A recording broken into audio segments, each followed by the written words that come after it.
استاذ العلماء شیخ الحدیث حضرت مولانا سید محمود میاں صاحب دامت فیوزہم کی خدمت میں انتہائی مؤدبانہ ملتمس ہوں کہ وہ اپنے ارشادات عالیہ سے ہم سب کو مستفید فرمائیں۔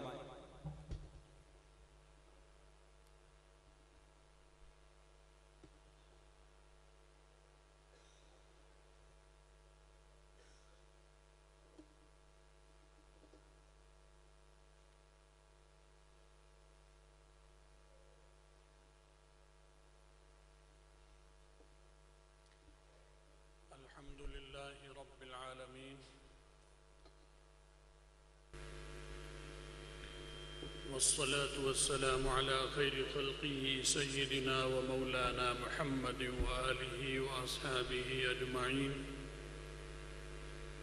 أما بعد۔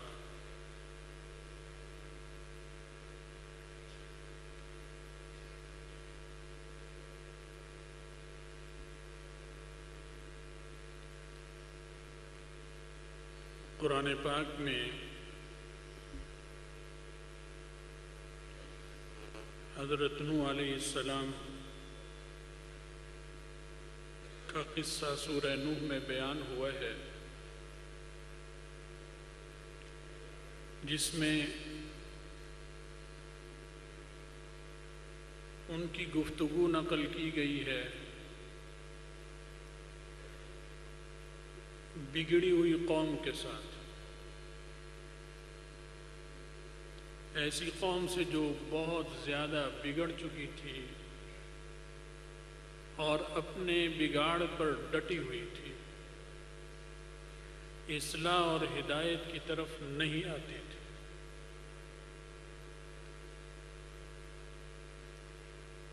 تو نبی تو ترقی کی طرف بلاتا ہے، نبی کی جو دعوت ہوتی ہے وہ ترقی کی طرف ہوتی ہے، مفادات کی طرف ہوتی ہے، اس میں دنیاوی مفادات بھی اور اخروی مفادات بھی، اور ہر نبی کا یہی طریقہ ہوتا ہے، صرف اخروی مفادات اور فائدے نہیں بیان کرتا، دنیاوی مفادات اور فوائد بیان کرتا ہے، ترقی کی چیزیں بیان کرتا ہے، کیونکہ جب وہ آیا ہی دنیا میں ہے اور آیا ہی دنیا داروں کی طرف ہے تو ان سے اس انداز میں بات کرے گا جس سے وہ دنیا دار مانوس ہوتے ہیں اور واقف ہوتے ہیں۔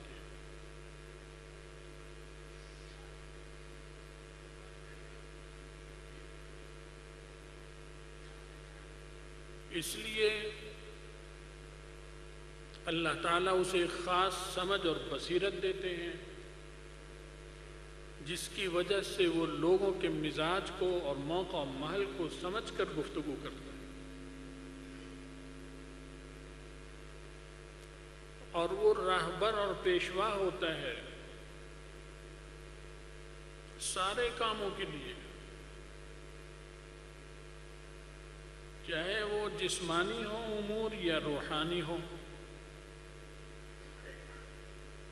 چاہے وہ مادی ہوں چاہے غیر مادی ہوں، سارے امور میں اس نے پیشوائی کرنی ہے، قیادت کرنی ہے اور لوگوں کو رہنمائی دینی ہے، انہیں ان کا اچھا بھی بتانا ہے اور ان کو برے سے خبردار بھی کرنا ہے۔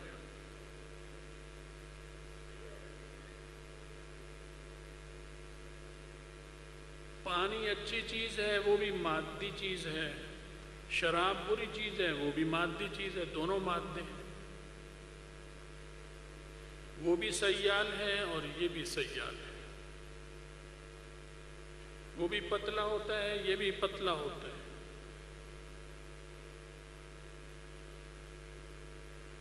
تو وہ ایسا نہیں کرتا کہ شراب کے بارے میں گفتگو نہ کرے کہ یہ تو حرام ہے لہذا میں اس کا نام اپنی زبان پر بھی نہیں لاؤں گا، میں تو اللہ والا درویش ہوں، اس جہان کا ہوں، لہذا میں صرف پانی کی بات کروں گا، شراب کا لفظ میرے کان میں بھی نہ پڑے۔ پھر رہنمائی کیسے کرے گا؟ شراب خراب چیز ہے تو اس کی خرابی جو جانے گا وہی تو بتائے گا، اگر اس کی خرابی نہیں جانتا تو کیسے بتائے گا؟ اگر وہ واقف ہی نہیں شراب سے، نام لینا ہی پسند نہیں کرتا، تو شرابی کہے گا آپ کی رائے معتبر ہی نہیں، آپ واقف ہی نہیں اس سے، مجھے اس کے فائدے پتہ ہیں، اس کی لذت پتہ ہے، آپ کو کیا معلوم اس کو پی کر کیا لطف آتا ہے اور کیا مزہ ہوتا ہے، کیسی مستی ہوتی ہے۔ تو وہ بات نہیں مانے گا۔ تو نبی شراب کے قریب بھی نہیں پھٹکتا، لیکن شراب کو پوری طرح جانتا ہے، قسم و سمیت جانتا ہے، واقفیت حاصل کرتا ہے۔ تو جیسے اسے پانی کی تفصیلات معلوم ہوتی ہیں، ایسے ہی شراب کی تفصیلات بھی معلوم ہوتی ہیں۔ لہذا نبی انگلیاں کانوں میں نہیں دیتا،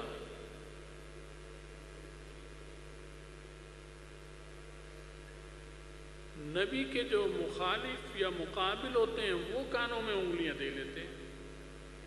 نبی کو کبھی نہیں دیکھیں گے کہ اس نے انگلیاں کانوں میں ڈالی، کیونکہ وہ لوگوں سے جڑے گا، جڑنے کے لیے کان کھولنے پڑیں گے، کانوں میں انگلیاں نہیں ڈالیں گے۔ وہ لوگوں سے قریب جائے گا، اس کے لیے آنکھیں کھولنی پڑتی ہیں، بند کرنے سے لوگوں سے نہیں مل سکتا۔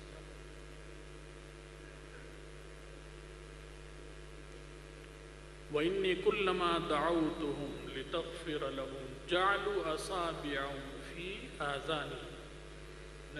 نبی فرما رہے ہیں کہ اللہ، میں جب بھی ان کو بلاتا ہوں راستے کی طرف، اچھے اور برے کی تمیز دیتا ہوں، تو جَعَلُوا أَصَابِعَهُمْ فِي آذَانِهِمْ، یہ اپنے انگلیاں کانوں میں ڈال لیتے ہیں کہ ہم تمہاری بات بھی سننا نہیں چاہتے۔ نبی تو ہر ایک کی سنتا ہے، میٹھی اور کڑوی سب سنتا ہے، کانوں میں انگلی نہیں ڈالتا۔ اور نبی ان کو صرف میٹھی میٹھی ہی سنا رہا ہے، اور وہ سننے کے لیے بھی تیار نہیں، کانوں میں انگلیاں ڈالتا۔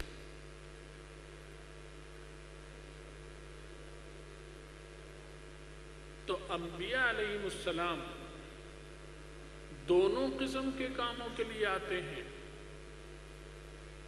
دنیاوی رہنمائی بھی، دنیاوی قیادت بھی، اور اخروی قیادت، دونوں کے لیے آتے ہیں۔ دنیا سے کاٹنے کے لیے نہیں آتا نبی کہ لوگوں کو دنیا سے کاٹ دے، وہ دنیا کی حقیقت بتاتا ہے، کاٹتا نہیں ہے دنیا سے۔ دنیا کی حقیقت بتا کر یہ کہے گا کہ یہ چیز اس میں فائدے کی ہے، یہ نقصان کی ہے۔ اب کریلا کڑوا ہوتا ہے کریلا، لیکن آپ کی ماں نے کبھی یہ نہیں کہا آپ سے کہ بیٹا کریلے کے قریب بھی مت آنا، کڑوا ہے۔ وہ کہتی ہے آؤ، لیکن یہ حصہ کھانے کا ہے، یہ حصہ نہیں کھانے کا ہے، یہ حصہ اس طرح کاٹ کے الگ کرنا ہے، یہ حصہ اس طرح استعمال کرنا ہے۔ وہ آپ کو استعمال کرتی ہے۔ وہی کریلا جو کڑوا ہوتا ہے لذیذ بنا کر آپ کے سامنے رکھ دیتی ہے، آپ اسے کہتے ہیں یہ ماں ہے، ماں۔ کوئی اور ہی محنت نہیں کرے گا، وہ اتنا نہیں کھپے گا کہ کریلے منگائے، انہیں کاٹے، چھیلے۔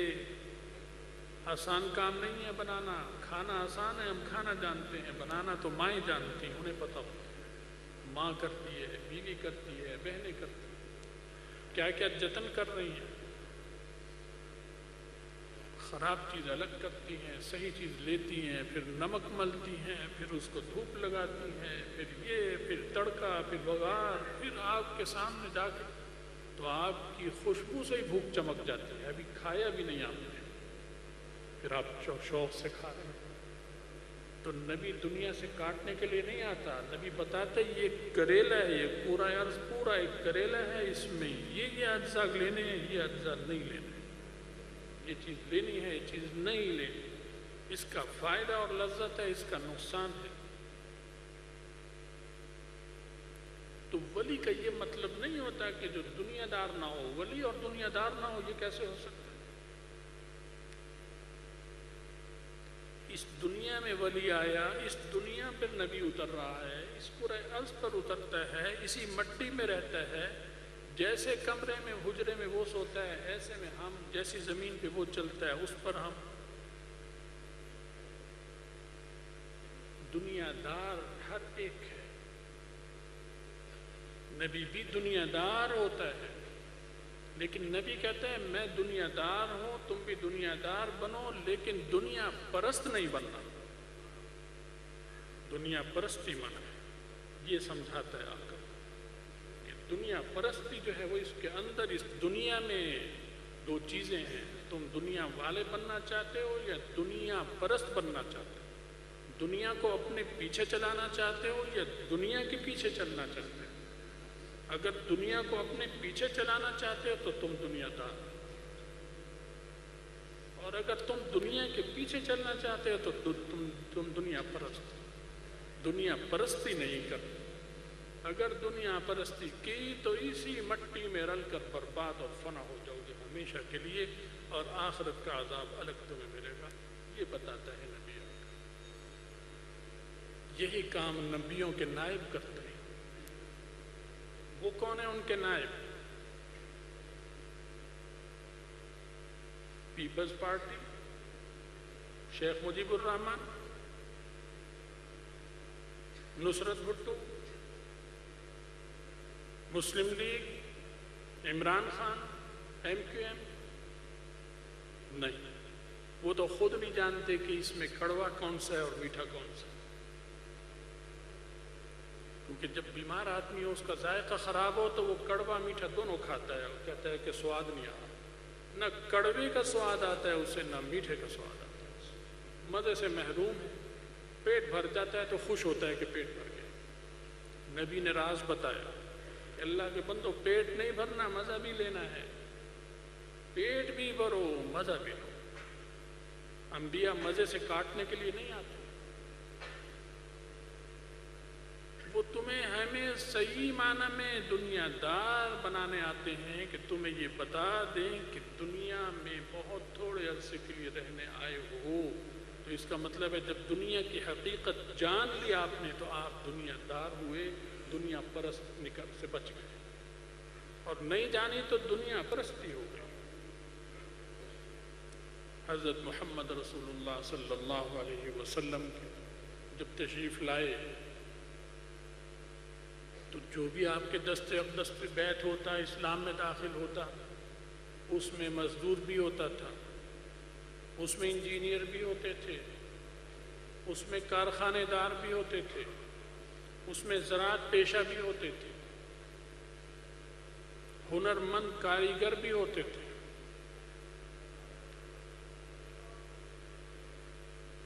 لوہے کے کارخانے جن کے ہیں وہ ہوتے تھے، اس میں تلواریں اور زریں بنتی تھیں، وہ بھی بیعت ہوتے تھے۔ اگر لوہے والے سے کہتے کہ آج کے بعد کارخانے میں نہیں جانا، اس حجرے میں بیٹھنا ہے، میرے پاس یہ دنیا داری ہے، تو پھر جہاد کے لیے تلوار کہاں سے آتی ہے؟ جب اس لوہار کو بٹھا لیا تو تلوار کہاں سے آتی؟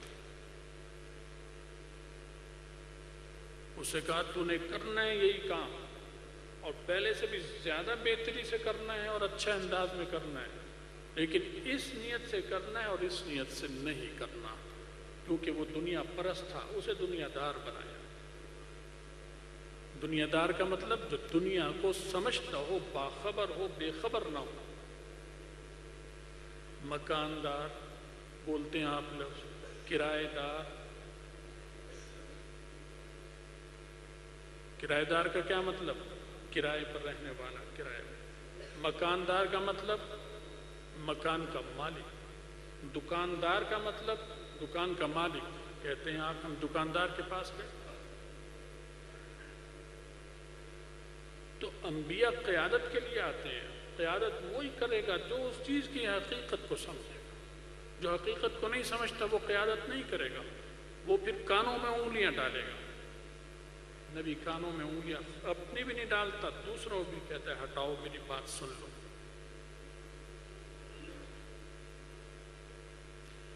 اس لیے ہمارے اور آپ کے لیے صرف علماء سے نہیں کہہ رہا میں، جہاں جو دینی طلبہ ہیں ان سے نہیں کہہ رہا. مجھے یہ بتائیں کہ اس حال میں سارے مسلمان ہیں یا کوئی غیر مسلم بھی ہے؟ یہ جو بیٹھے ہوئے ہیں کوئی ایک غیر مسلم ہے؟ اگر خدا نہ خواستہ تو ہاتھ اٹھائے بتا دے میں غیر مسلم. تو جب سارے مسلمان ہیں تو نبی ان میں جو طلبہ اور علماء ہیں ان کا ہے نبی یا سب کا نبی ہے؟ تو نبی کی بات سب کے لیے یا صرف علماء اور طلبہ کے لیے؟ تو سب کے لیے ہوئی. تو اس کا مطلب ہے کہ نبی سب کا ہوتا ہے اور سب کا قائد ہوتا ہے. اگر وہ صرف جو ہم نے دین کا مفہوم بنا لیا کہ دنیا کو جانتا ہی نہ ہو تو پھر نبی بھی صرف مولویوں کا ہوا کرتا یا دینی طلبہ کا. بس ان کا تو نبی ہے، ہمارا نہیں، ہمارا کوئی واسطہ نہیں، تم جانو تمہارا نبی جانے.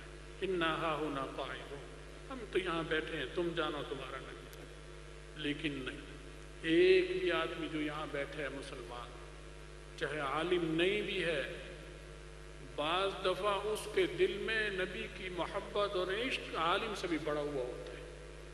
ایسی مثالیں بھی موجود ہیں. معلوم ہوا سب کا دامن، سب کا ہاتھ نبی کے دامن سے وابستہ ہے. یہاں جتنے بیٹھے ہیں اللہ کے شکر. اس لیے انبیاء علیہ السلام قیادت کے لیے آتے ہیں اور انبیاء کے نائب علماء ہیں. آپ کے دینی معاملات ہوں یا دنیاوی معاملات ہوں، اس کی قیادت پیپلز پارٹی نہیں کر سکتی، مسلم لیگ نہیں کر سکتی، MQM نہیں کر سکتی.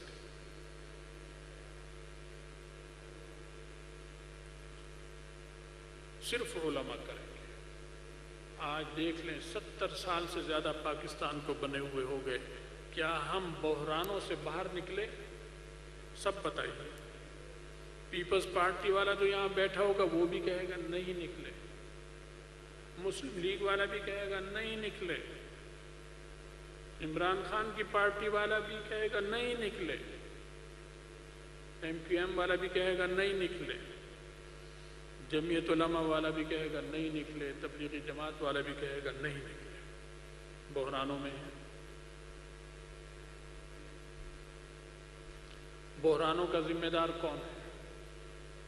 اگر آپ نے پاکستان کی قیادت علماء کے ہاتھ میں دی ہوتی، پھر بحران ختم نہ ہوتے، تو ہم کہتے، ہم بھی آپ کے ساتھ مل کر کہتے کہ بحرانوں کے ذمہ دار مولوی ہیں. اگر تبلیغی جماعت کو ملک کی قیادت دی ہوتی اور اس نے حکمرانی کی ہوتی، 5 سال 10 سال اس ملک کی سیاسی فیض کی مالک ہوتی، بحران ختم نہ ہوتے، تو میں بھی آپ کے ساتھ مل کر کہتا کہ تبلیغی جماعت اس بحران کی ذمہ دار ہے. لیکن ایک دن بھی تبلیغی جماعت یا جمعیت علماء اسلام یا علماء اس ملک کے پورے مرکز سے لے کے صوبوں تک اقتدار ان کے پاس آیا تاریخ میں؟ کبھی نہیں آیا. تو کون ذمہ دار ہے؟ متعین خود پتہ چل گیا کون ذمہ دار. تو جنہیں ہم دنیا دار کہتے ہیں، دنیا والے سمجھدار کہتے ہیں کہ یہ وڈیرا ہے، یہ کالج میں آیا ہے، یہ امریکہ سے پڑھ کر آیا، وہ سب آج کی اصطلاح میں دنیا دار کہلاتے ہیں. تو دنیا داروں نے تو بیڑا غرق کر کے رکھ دیا. تو معلوم ہو کہ یہ دنیا دار نہیں ہے، نہ یہ دیندار ہے، نہ یہ دنیا دار ہے. اللہ جانے یہ کیا چیز ہے.